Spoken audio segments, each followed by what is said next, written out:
Kanti unkosikazi kaloyo wayewumculi weqgomo uMandla Maphumulo aka Mampintsha ukhuza ibuya endimeni.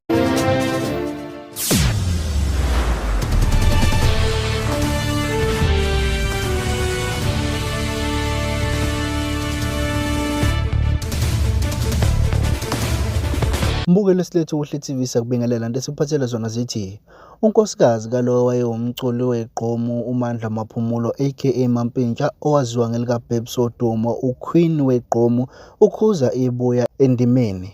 Kanti enkulumeni abenayo bese enxusa abantu ukuthi bahlale beqaphile ezinkundleni zokuxhumana kunebhoma zolidedela elimayelana nomculo wakhe omusha.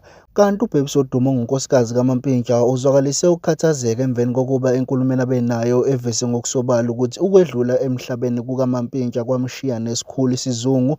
Kanti bese eqinisekisa futhi ebantwini ukuthi uthando lodumo liyabuya useason 3 baphakathi nalokushutha. Uyacela abantu ukuthi bahlale beqaphile kuma TV yabo lapho khona azobeveza imfihlo kuphinde kujatshule kuphinde kukhale aphinde naveze ukuthi impilo yabanjani noma ukudlula emhlabeni kwamyeni wakhe uMampintsha kwayishintsha kanjani impilo yakhe.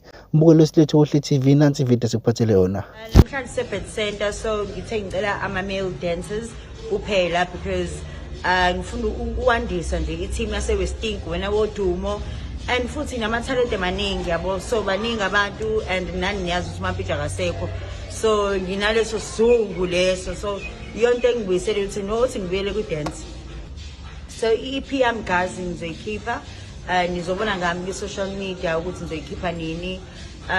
Khona ubaba kaSpontshi hayi mntanami kodwa nkosi yami, khona uSpontshi nginaye, usakhona uSpontshi nokuhlupha, but so guys ngicela nenze show ukuthi ngisupport, ngibheke ku-social media, ngibheke yonke indawo nje, ziningi izinto esisazozenza. Uthando lodumo liyabuya season 3, nizobona nje maningi ama-secrets, ziningi izinto, kuyakhala kuyahlekwa khona. Uthando lodumo siyaqala ukushutha next month, so next month sekuyaqala kuyashuthwa. Ngavele kashuthwa vele umngcwabo kaMampintsha, so sesiqhubeka ukuthi uBabsy afike ukushona kaMampintsha.